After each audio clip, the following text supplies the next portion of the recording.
اعوذ باللہ من الشیطان الرجیم بسم اللہ الرحمن الرحیم نحمدہ و نصلی علی رسول کریم اما بعد۔ حدیث میں ہے کہ الصوم نصف صبر، یعنی روزہ صبر کا نصف ہے۔ اور صبر کے بارے میں آپ صلی اللہ علیہ وسلم کا ارشاد ہے الصبر نصف ایمان، الصبر نصف الایمان، صبر آدھا ایمان ہے۔ معلوم ہوا کہ روزہ ایمان کا چوتھا حصہ ہے۔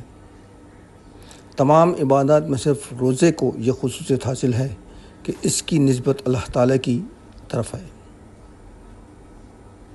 حدیث قدسی ہے جس کا ترجمہ یہ ہے کہ ہر نیکی کا اجر 10 سے 700 گنا تک ہوتا ہے، مگر روزہ رکھنا یہ ایک ایسا عمل ہوگا جس کے اجر کی کوئی حد نہیں۔ اللہ تعالیٰ فرماتا ہے یہ میرے لیے ہے، میں ہی اس کا اجر دوں گا۔ اللہ تعالیٰ سورہ زمر کی آیت نمبر 10 میں فرماتا ہے انما یوفی الصابرون اجرہم بغیر حساب، ثابت قدم رہنے والوں کو ان کا صلہ بے شمار ہی ملے گا بغیر حساب کے، کیونکہ روزہ صبر کا نصف حصہ ہے، اس لیے کہ صبر کی طرح روزے کا اجر و ثواب بھی تحدید و تمکین کی حدود سے متجاوز ہے، یعنی اس کا ثواب بھی بے اندازہ و بے حساب ہوگا۔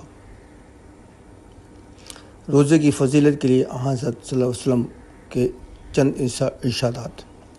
قسم ہے اس ذات کی جس کے قبضے میں میری جان ہے، روزے دار کے منہ کی خوشبو اللہ کے نزدیک مجھ سے زیادہ اچھی ہے۔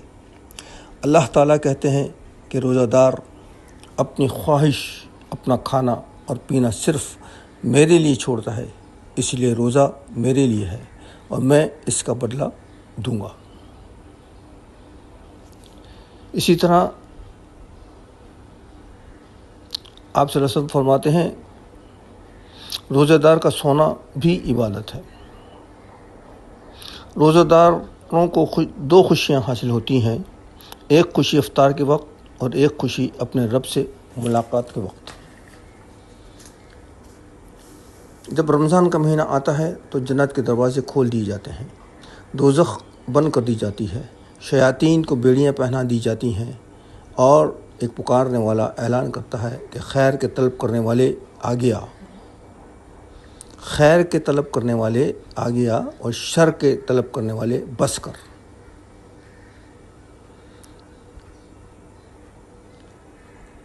اسی طرح آپ صلی اللہ علیہ وسلم فرماتے ہیں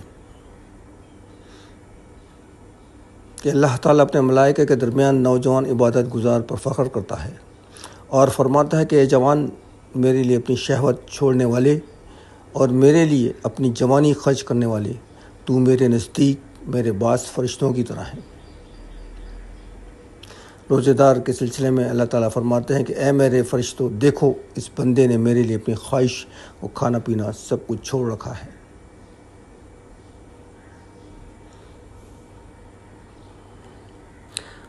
تو معلوم ہوا کہ صبر کرنے والوں کو اس قدر اجر و ثواب عطا کیا جائے گا کہ انہیں اس کا وہم و خیال بھی نہ ہوگا۔ روزے کے شان بھی یہی بات معلوم ہوتی ہے، اس لیے کہ روزہ صبر کا نصف حصہ ہے۔ روزہ خدا کے لیے ہے اور اس ذات پاک کی طرف سے اپنی خاص نسبت کی وجہ سے دوسری تمام عبادات پر فضیلت حاصل ہے۔ روزے کو دوسری عبادت و فضیلت دو وجہوں سے حاصل ہے۔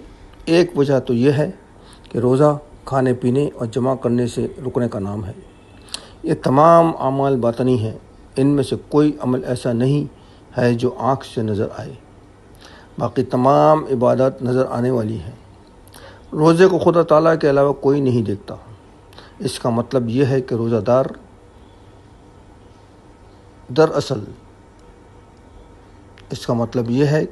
دراصل باطن کے صبر کا نام ہے، اور دوسری وجہ یہ ہے کہ روزہ دشمن خدا شیاطین لعین پر غلبے کا دوسرا نام ہے۔ شیطان بندگان خدا کو بہکانے کے لیے شہوات و خواہشات کے ذرائع اختیار کرتا ہے۔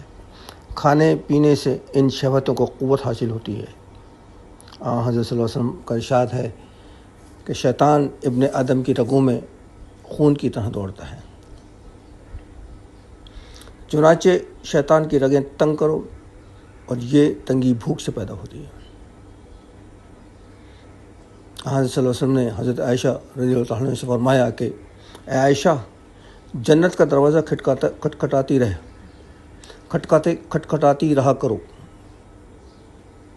عائشہ رضی اللہ عنہا نے عرض کیا، کس چیز سے؟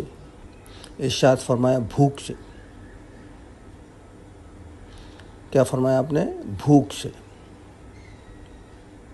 اسی طرح اللہ تعالیٰ سورہ روم کی آیت نمبر 69 میں فرماتا ہے، والذین جاہدوا فینا لنہدینہم سبلنا۔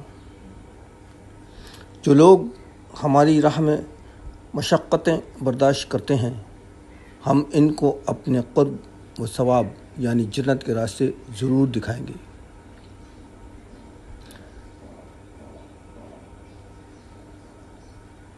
وآخر دعوانا ان الحمد للہ رب العالمین۔